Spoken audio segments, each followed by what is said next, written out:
Ish drejtoresha e Autoritetit Kombëtar të Shoqërisë së Informacionit Mirlinda Karçanaj dyshohet si pjesë e një grupi kriminal që ka paracaktuar tenderat miliona euro për pajisje teknologjike shtetërore në bashkëpunim me një dorë të ngushtë biznesmenësh. Hetimi i prokurorisë së posaçme nxorri zbuluar afera të rënda të një institucioni që ishte karakterizuar nga procedura sekrete dhe i mbrojtur në mënyrë ortodokse nga kryeministri Edi Rama. Karçanaj u shkarkua nga detyra pasi fillimisht ndër saj u vendos arrest në shtëpi, një mas që u zbut më pas me detyrim paraqitje.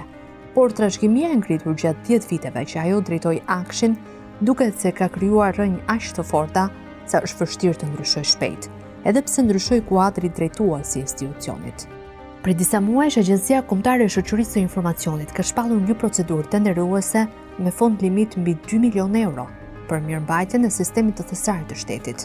Tenderi i cili është hapur në tetor 2025 ku institucioni drejtohej ende nga Mirlinda Karçanaj nuk po arrin të mbyllet edhe gjatë drejtimit të pasardhësit të saj Igli Tafa. Arsyet duket se janë të njëjta: kritere tepër kufizuese, mungesë transparence, përjashtim të konkurrencës. Thjesht duket se po tentohet të përsëritet e njëjta skemë, ku fondi mbi 2 milionë euro, me shumë mundësi, është paracaktuar para hapjes së procedurave. Detajet mbi këtë situatë të dyshimt dallohen në disa vendime të njëpasnjëshme të Komisionit të Prokurimit Publik, KPP. Kjo strukturë që shërben si shkallë e dytë e ankimimit për tendrat publik ka kërkuar zyrtarisht 2 herë nga Akshi që të modifikojë kriteret kualifikuese dhe të krijojë mundësinë për konkurrencë të lirë në tender. Në të 2 herët Akshi nëpërmjet mekanizmave jo fort normal ka synuar të shmang rekomandimet e KPP-s, duke krijuar një shtyrje në ekstrem të procedurës për mirëmbajtjen e thesarit të shtetit. Në 21 prill 2025, Agjencia Kombëtare e Shoqërisë së Informacionit shpalli tenderin me objekt mirëmbajtje e sistemit të thesarit dhe blerje licenca Oracle për Ministrinë e Financave me fond limit 2 milionë euro. Në dokumentet e tenderit thuhet se operatori fitues duhet të mirëmbajë rreth 80 kompjutera dhe serverin e thesarit, të cilët kanë pajisje nga marka të ndryshme prodhuese. Duke pasur parasysh se ishin 7 lloje markash, Akshi në kriteret kualifikuese parashikonte që pjesëmarrësit në tender duhet të ishin kompani të autorizuara nga vendorët, pra prodhuesit, për pajisjet e nevojshme elektronike të tenderit. Po ashtu Akshi, duke e vlerësuar sistemin elektronik të thesarit si një portal me informacion të klasifikuar, kërkonte nga pjesëmarrësit në tender që të provonin se kishin të punësuar të paktën një oficer për sigurinë kibernetike. Në dokumente kishte gjithashtu edhe kritere të tjera specifik që do të bënin konkurrentët të suksesshëm në procedurë. Në shpalljen e tenderit në faqen zyrtare të Agjencisë së Prokurimeve Publike, një prej kompanive që operojnë në tregun e pajisjeve kompjuterike interesuar për të marrë pjesë në garë, konstaton se Akshi kishte vendosur kritere që ishte e vështirë të plotësoheshin nga operatorët vendas. Për këtë arsye, ky operator i kërkon Agjencisë së Shoqërisë së Informacionit të klasifikuar të modifikonte kriteret kualifikuese për ta bërë garën sa më konkurruese. Në thelb të ankesës qëndronin të paktën 2 parashikime kualifikuese, të vendosura nga Akshi. E para të ndryshonte kërkesën që kompanitë të ishin distributor të autorizuar përkohësisht, duke njëkohësisht nga 7 prodhues ndërkombëtar, dhe e dyta që të hiqej kërkesa për oficer të sigurisë kibernetike, pasi tenderi nuk ishte me procedurë të klasifikuar.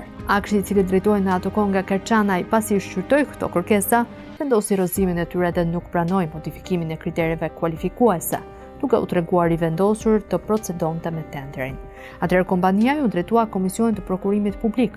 Në ankesën e dorëzuar në fillim të muajit nëntor 2025, ankimuesi pretendonte: së pari, autoriteti kontraktor ka vendosur një kriter të veçantë kualifikimi për pajisjen e 7 prodhuesve të ndryshëm.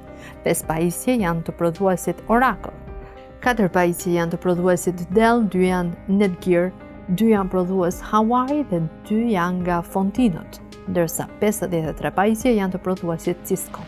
Duke mbajtur në konsiderancë se shërbimi që kërkohet pra mirëmbajtja e sistemit funksional nuk ka nevojë për qenë një distributor i autorizuar i të gjitha markave, gjë që në fakt është thuajse e pamundur për një treg të vogël si Shqipëria, ankuesi kërkoi që Akshi të bënte më fleksibël kriteret kualifikuese.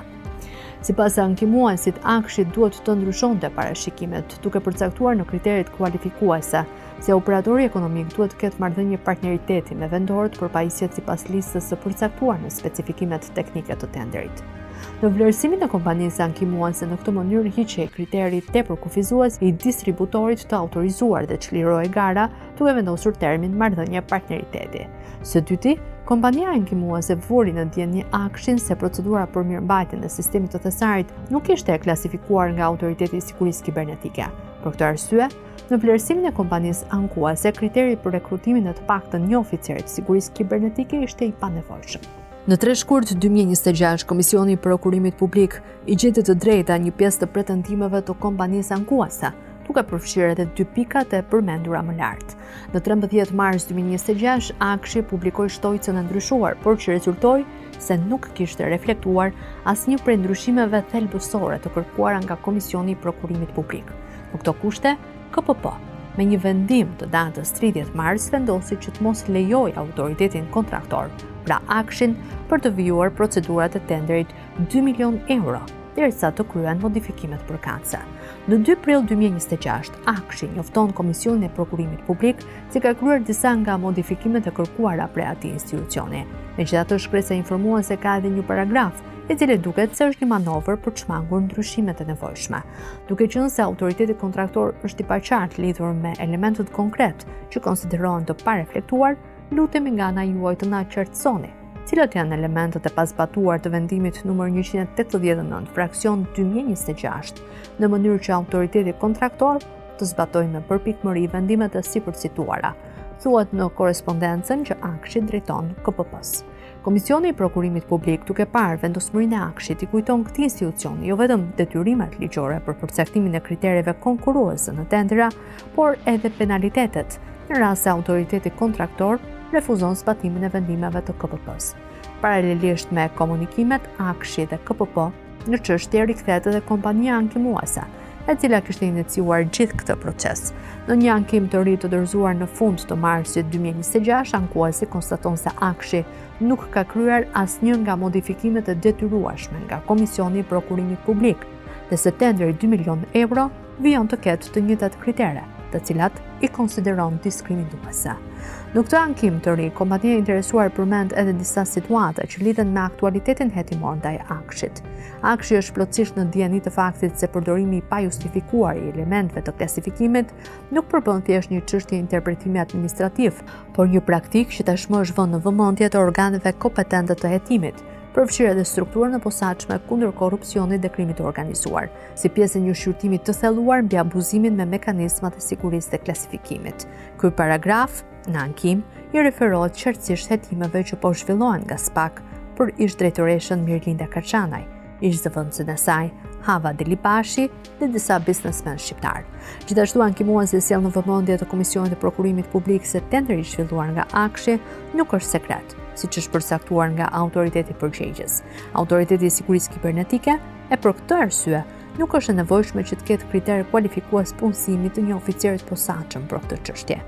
Autoriteti kontraktor, pra Akshi, ka kërkuar konfirmim nga Autoriteti Kombëtar i Sigurisë Kibernetike për përfshirjen e procedurës për mirëmbajtjen dhe thesarin të shtetit në raste të tenderave të klasifikuar. Autoriteti i Sigurisë Kibernetike i ka kthyer përgjigje negative, pra Akshi është në dieni të plotë se kriteret në tender janë të pabazuara ligjërisht, por vazhdon të përdor me qëllimin e vetëm për të ngushtuar artificialisht konkurrencën, thot më tej ankimuesi. Pretendimet dhe faktet e ankuesit janë gjetur sërish të drejta nga Komisioni i Prokurimit Publik, i cili në 15 maj 2026 urdhëroi sërish Agjencinë Kombëtare të Shoqërisë së Informacionit për të mos vijuar procedurat e tenderit 2.1 milion euro. Pas më shumë se 8 muajsh, Akshi nuk arrin të jap drejtim mirëmbajtjes së sistemit të thesarit të shtetit, pasi drejtori Ikli Tafa është këmbgulës për të mbajtur në fuqi kriteret e caktuara nga paraardhësia e tij, Mirlinda Kaçanaj.